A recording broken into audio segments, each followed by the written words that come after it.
Boa noite, eu sou a Dani e hoje você vai ouvir A Biblioteca, adaptação livre do conto de Lima Barreto, disponível em domínio público. Se você gosta de histórias assim, inscreva-se no YouTube e no Spotify para acompanhar os próximos episódios. À medida que os anos passavam, as lembranças da casa paterna vinham cada vez mais nítidas. Ela ficava ali pelas bandas da Rua do Conde, por onde, naquele tempo, passavam as estrondosas e faiscantes machambombas da Tijuca. Era um casarão grande, de 2 andares, com térreo, cercado por uma chácara cheia de árvores frutíferas. Um lugar rico de salas, quartos e alcovas, povoado por parentes, agregados, criados e escravos. A escada que ligava os 2 pavimentos, situada um pouco além da fachada, desdobrava-se por toda a largura do prédio e era iluminada por uma grande e larga claraboia de vidros coloridos. Tudo era assoalhado de peroba de campos, com tábuas largas, quase da largura da tora de que tinham sido atiradas. As esquadrias, portas e janelas eram de madeira de lei. Até a cocheira e o abrigo da sege eram feitos de boa madeira e cobertos por telhas excelentes e pesadas. Que coisas curiosas havia entre os móveis e alfaias! Aquela mobília de jacarandá baiano, com seu vasto canapé de 3 espaldaras, ovalado e amplo, que mais parecia uma cama do que um móvel de sala. Aqueles enormes consolos, pesados, ainda mais imponentes com os imensos jarros de porcelana da Índia, que já não se vêem mais. Aqueles retratos desmedidos dos antepassados, ocupando as paredes de alto a baixo. Para onde teria ido tudo aquilo? Ele não sabia. Teria vendido? Alguns sim, e rendiam muito. Algumas coisas, porém, ficaram com o irmão que morrera cônsul na Inglaterra e deixara lá a família. Outras ficaram com a irmã, que se casara no Pará. No fim, tudo desaparecera. O que mais lhe causava estranheza eram as alfaias de prata, as colheres, as facas, o coador de chá e o espevitador de velas. Como se lembrava daquele utensílio obsoleto, também de prata? Recordava-o com ternura, nas mãos de sua mãe, quando nas longas noites de serão, na sala de jantar, à espera do chá. Que chá! Ele apagava os morrinhos das velas do candelabro, enquanto ela, sua mãe, não interrompia a história do príncipe Tatu que estava contando. A tia Maria Benedita, muito velha, sentada ao lado na estreita cadeira de jacarandá, com o busto ereto, encostado ao alto espaldar. Permanecia ali com os braços estendidos sobre os braços da cadeira e os pés apoiados num tamborete. Contemplando aquela sessão familiar, com seu olhar agudo de velha e sua pose hierática de estátua tumular. Eram os avós e as avós nas cadeiras, As crianças e moleques, acocorados no assoalho ouvindo. Ele era menino. O aparelho de chá, o de uso diário, como era bonito! Feito de uma louça negra, com ornatos em relevo e um esmalte discreto, brilhante. De onde teria vindo aquilo? Da China? Da Índia? E a gamela de Bacurubu, em que Inácia, sua ama, lhe dava banho. Onde estaria? Ah, as mudanças! Se ao menos nunca tivesse vendido a casa paterna. É a casa que guarda todas as recordações de família. Quando se perde, é como se ela se vingasse, espalhando as relíquias familiares que, de algum modo, conservavam a alma e a essência das pessoas queridas e já mortas. Ele, no entanto, não podia manter o casarão. Foram o tempo, as leis, o progresso. Todos aqueles trastes, todos aqueles objetos que, no seu tempo de menino, não tinham grande valor, hoje valeriam muito. Ainda possuía o bule do aparelho de chá, um escumador, um guéridon com trabalho de embutido. Se tivesse, como insistia consigo mesmo, conservado a casa, teria tudo aquilo hoje. Poderia rever o perfil aquilino, duro e severo do pai, tal como estava no retrato de Agostinho da Mota, professor da academia. E também a figurinha de Ceves, que era sua mãe ainda moça, mas que os retratistas da terra nunca souberam captar na tela. Mas não pôde conservar a casa. A constituição da família carioca foi se modificando insensivelmente. E ela era grande demais para a nova realidade. Além disso, o inventário, as partilhas, a diluição das rendas, tudo isso a arrancou dele. A culpa não era sua, era da marcha da sociedade em que vivia.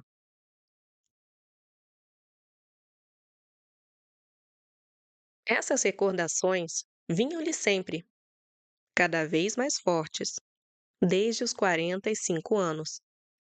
Estivesse triste ou alegre, elas o assaltavam. Seu pai, o conselheiro Fernandes Carregal, tenente-coronel do Corpo de Engenheiros e lente da Escola Central, era filho do sargento-mor de engenharia e também lente da Academia Real Militar, que o conde de Linhares, ministro de Dom João VI, fundou em 1810, no Rio de Janeiro, com o objetivo de desenvolver entre nós os estudos das ciências matemáticas, físicas e naturais, como diz o ato oficial que a instituiu. Dessa academia nasceram a atual Escola Politécnica e a extinta Escola Militar da Praia Vermelha. O filho de Carregal, porém, não passara por nenhuma delas. E, embora farmacêutico, nunca se sentira atraído pela especialidade dos estudos do pai. Este dedicara-se, à sua maneira e ao seu tempo, à química. Tinha por ela uma grande paixão, bibliográfica. Sua biblioteca, nesse aspecto, era completa e valiosa. Possuía verdadeiros incunábulos, se assim se pode dizer, da química moderna. No original ou em tradução, havia ali verdadeiras preciosidades. De Lavoisier encontravam-se quase todas as memórias, além do extraordinário e sagacíssimo Traité élémentaire de chimie, présenté dans un ordre et d'après les découvertes modernes. O velho Lente, segundo o filho, não conseguia pegar naquele respeitável livro sem ser tomado por grande emoção. Veja, meu filho, como os homens são maus. Lavoisier publicou essa obra maravilhosa no início da Revolução, que ele sinceramente aplaudiu. E ela o mandou para o cadafalso. Você sabe por quê? Não, papai, porque Lavoisier tinha sido uma espécie de coletor, ou algo parecido, no tempo do rei. Ele foi, meu filho, para ter dinheiro com que custear suas experiências. Veja como são as coisas. É preciso ser mais do que homem para servir bem aos homens. Além dessa joia, que era a menina dos olhos do conselheiro Carregal, ele possuía também o Proust, novo sistema de filosofia química. O Priestley, Expérience sur les différentes espèces d'air. As obras de Guiton de Morveau, o Traité de Berzelius, traduzido por Hofer e Eslinger, a Statique chimique do grande Berthollet, a Química orgânica de Liebig, traduzida por Gerhard, todos livros antigos e sólidos, sendo entre eles o mais moderno, As Lições de Filosofia Química de Wurtz, de 1864. Ainda assim, o estado do livro fazia supor que nunca tivesse sido consultado. Havia também algumas obras de alquimia, edições dos primeiros tempos da tipografia, enormes volumes que exigiam ser lidos em altas escrivaninhas, com o leitor de pé, à luz de um burel de monge ou de um nigromante. Entre esses, encontrava-se um exemplar do Le Livre de Figures Hiéroglyphiques, que a tradição atribui ao alquimista francês Nicolas Flamel. Além desses, sobravam muitos outros livros de natureza diversa, igualmente preciosos e estimáveis. Um exemplar da Geometria de Euclides, em latim, impresso em Uppsala, na Suécia, no fim do século XVI. Os Principia de Newton, não a primeira edição, mas uma de Cambridge, muito apreciada. E as edições Princeps da Mécanique Analytique, de Lagrange, e da Géométrie Descriptive, de Monge. Era, portanto, uma biblioteca rica em obras de ciências físicas e matemáticas, que o filho do conselheiro Carregal, já com 40 para 50 anos, carregava piedosamente de casa em casa, ao sabor dos azares e mudanças que se seguiram à morte do pai e à venda do casarão, onde vivera tranquilamente durante dezenas de anos, a seu gosto e à sua vontade. Poderia alguém supor que ela contivesse apenas livros dessa especialidade, mas não era assim. Havia também obras de outros gêneros do espírito.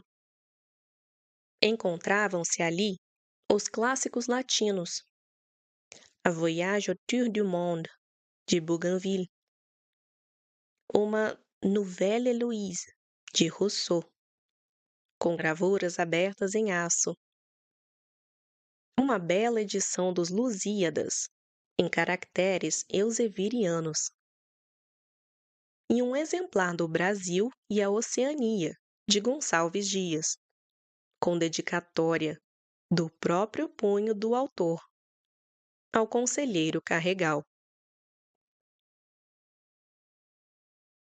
Fausto Carregal. Esse era o nome do filho.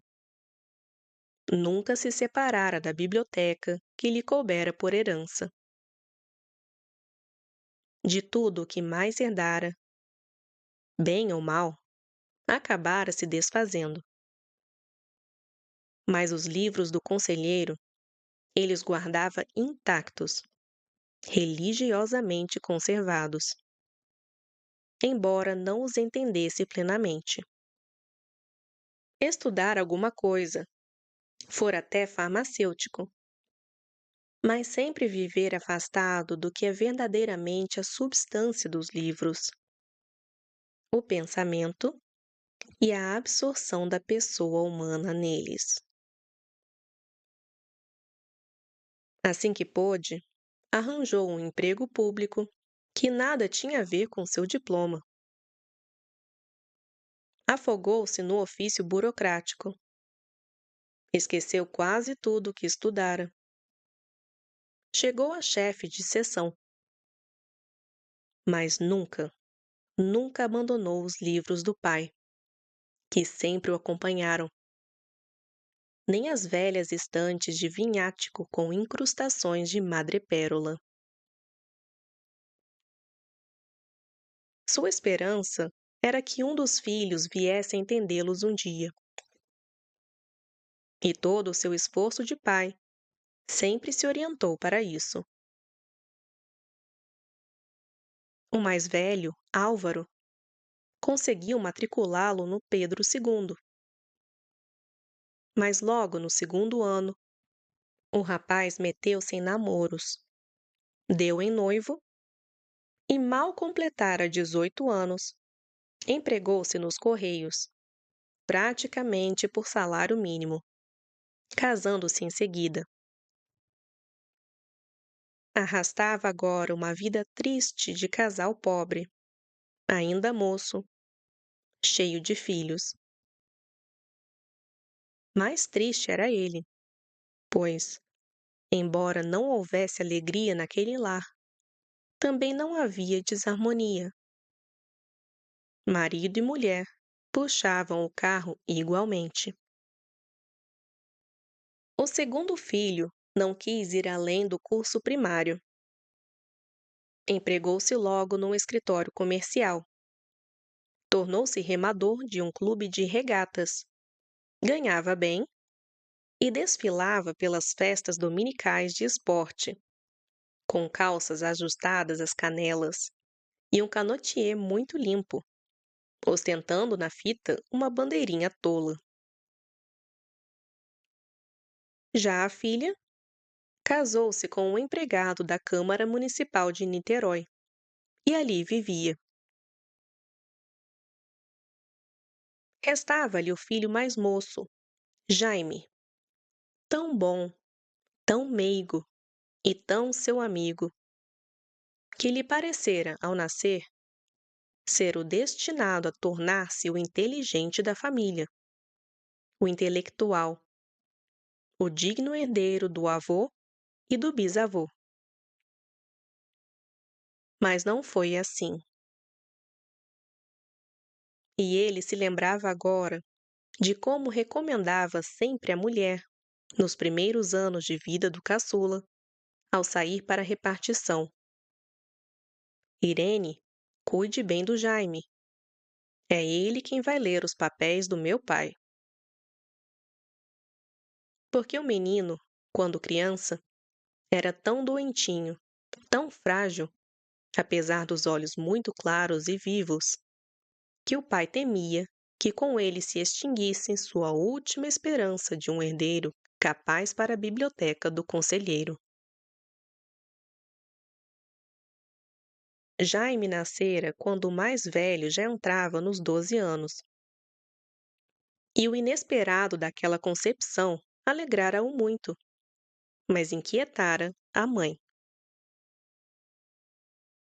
Por volta dos 4 anos de idade de Jaime, Fausto Carregal já havia acompanhado o desenvolvimento dos dois outros filhos e perdera a esperança de que algum deles viesse, hoje ou amanhã, a compreender os livros do avô e do bisavô, que jaziam limpos, tratados, quase embalsamados, nas prateleiras das estantes de vinhático, à espera de uma inteligência, na descendência de seus primeiros proprietários, que os fizesse voltar à plena e completa vida do pensamento e da atividade mental fecunda.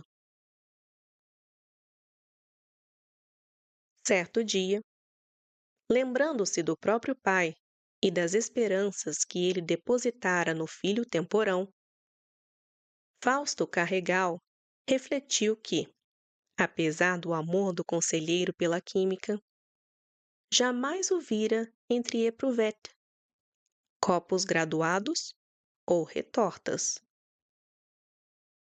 Eram livros, apenas livros, que ele buscava. Como muitos sábios brasileiros, seu pai tinha horror ao laboratório, a experiência feita com as próprias mãos. Seu filho, porém, Jaime, não seria assim. Ele o queria junto ao maçarico, ao bico de Bunsen, à baqueta de vidro, ao copo de laboratório. Irene, você vai ver como Jaime vai além do avô. Vai fazer descobertas. A mulher, filha de um clínico que tivera fama na juventude, não nutria entusiasmo algum por essas coisas. Para ela, a vida resumia-se a viver do modo mais simples possível. Nada de grandes esforços, nem mesmo pequenos, para ir além do comum. Nada de escaladas, de ascensões, tudo terra a terra, muito cá, embaixo. Viver e só. Para que sabedoria? Para que nomeadas? Quase nunca davam dinheiro e quase sempre traziam desgostos. Por isso, jamais se empenhara para que os filhos fossem além de ler, escrever e contar. E isso apenas para que conseguissem um emprego que não fosse braçal, pesado ou servil. Jaime cresceu, sempre muito meigo, muito dócil, muito bom, mas com estranhas manias. Implicava com uma vela acesa sobre um móvel, porque ele lembrava os círios que vira em torno de um defunto na vizinhança. Quando trovejava, recolhia-se a um canto, calado e temeroso. O relâmpago o fazia estremecer de medo, e logo depois ele ria de modo estranho. Não era, contudo, doente. Cresceu, ganhou certa robustez. Havia noites, porém, em que sofria uma espécie de ataque, seguido de choro convulso, algo inexplicável que surgia e desaparecia sem causa nem motivo.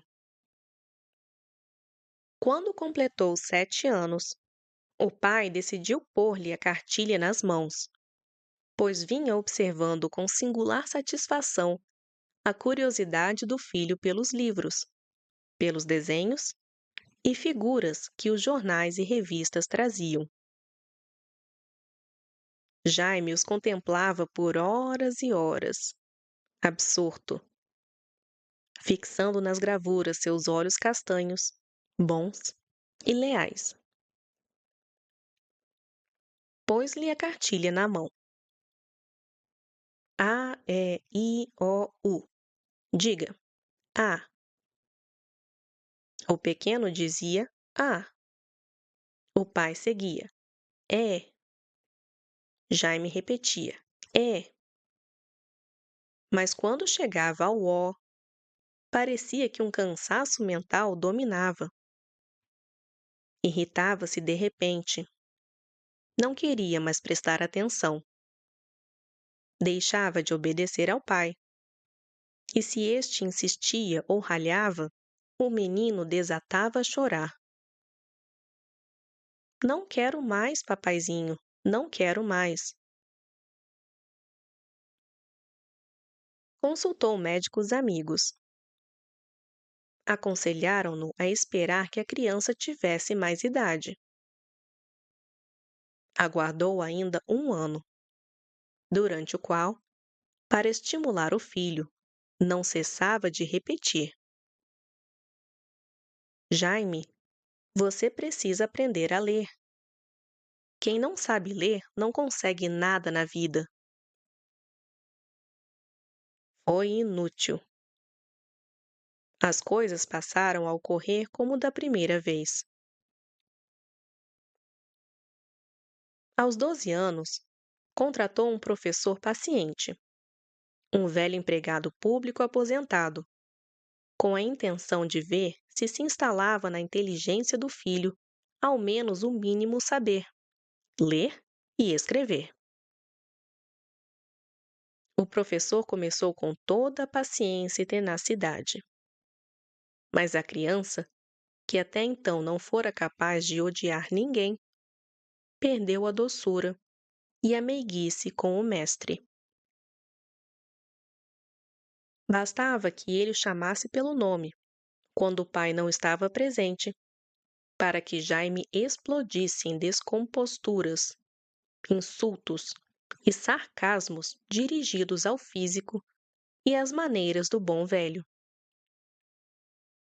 Cansado, ao fim de 2 anos, o antigo burocrata despediu-se, tendo conseguido apenas que Jaime soletrasse e contasse alguma coisa.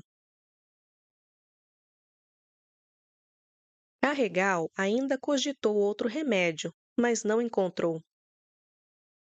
Consultou médicos, amigos, conhecidos. Era um caso excepcional. Era um caso mórbido, aquele de seu filho.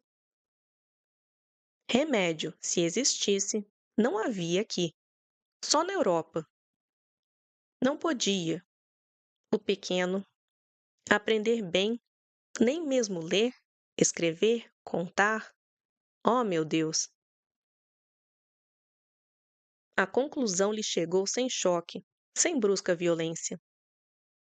Veio sorrateira, mansa, pé ante pé, devagar, como uma conclusão fatal que era. O velho Carregal tinha por hábito permanecer na sala onde estavam os livros e as estantes do pai, lendo pela manhã os jornais do dia. À medida que os anos passavam e os desgostos cresciam em sua alma, mais religiosamente cumpria essa devoção à memória do pai. Às vezes, chorava de arrependimento, vendo aquele pensamento todo ali, sepultado, mas ainda vivo, sem que pudesse fecundar outros pensamentos. Por que não estudar? Assim, com aquela devoção diária, dava a si mesmo a ilusão de que, se não compreendia aqueles livros profundos e antigos, ao menos os respeitava e amava como seu pai. Já esquecido de que, para amá-los de verdade, era preciso compreendê-los antes. Os livros são como deuses. precisam ser analisados para depois serem adorados, e não aceitam adoração que não seja assim. Naquela manhã, como de costume, fora à sala dos livros para ler os jornais, mas não conseguiu lê-los logo. Pôs-se a contemplar os volumes nas molduras de vinhático. Viu o pai, o casarão, os moleques, as mucamas, as crianças, o fardão do avô, os retratos. Recordou-se com mais força do pai e o viu, lendo entre aquelas obras, sentado à grande mesa, tomando rapé quando precisava, aspirando uma pitada da boceta de tartaruga, espirrando depois, assoando-se num grande lenço de alcobaça, sempre lendo, com o senho carregado, seus livros grandes e estimados. As lágrimas vieram aos olhos daquele velho e avô. Teve de contê-las. O filho mais novo entrou na dependência da casa em que ele se recolhera. Jaime, porém, já não tinha, havia algum tempo, aquele olhar curioso para os veneráveis volumes dos avós. Cheio de seus 16 anos, muito robusto, não havia nele angústias nem dúvidas. Não era corroído por ideias. Estava bem nutrido pela limitação e estreiteza de sua inteligência. E foi logo dizendo ao pai, sem mais demora: Papai, você me dá 5.000 réis para eu ir hoje ao futebol? O velho olhou o filho. Olhou aquela adolescência forte e tola, aquele mau formato de cabeça. Olhou aquele último fruto direto de sua carne e de seu sangue. E não se lembrou do pai.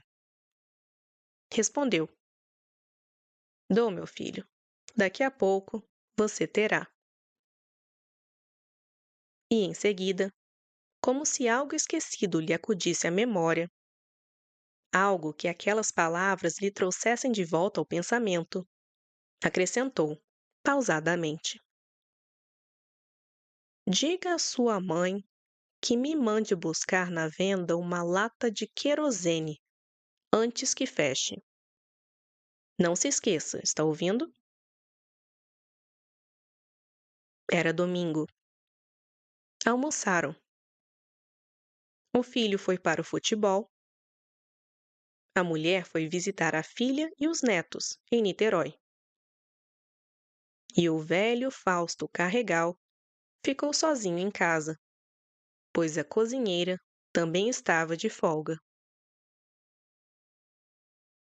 Com seus ainda robustos 70 anos, o velho Fausto Fernandes Carregal, filho do tenente-coronel de engenharia, conselheiro Fernandes Carregal, lente da escola central, depois de aparar mais uma vez o seu antigo cavanhaque inteiramente branco e pontiagudo, sem falha, sem vacilar, aos 2, aos 4, aos 6, sozinho, como num ritual sacerdotal, foi carregando para o quintal os livros que tinham pertencido ao pai e ao avô. Amontoou-os em vários grupos, aqui e ali. Despejou petróleo sobre cada monte, com extremo cuidado, e ateou-lhes fogo, um após o outro. No começo, a espessa fumaça negra do querosene não deixava ver bem as chamas brilharem. Mas logo que ela se dissipou, o clarão das labaredas, muito amarelo, brilhou vitorioso com a cor que o povo diz ser a cor do desespero.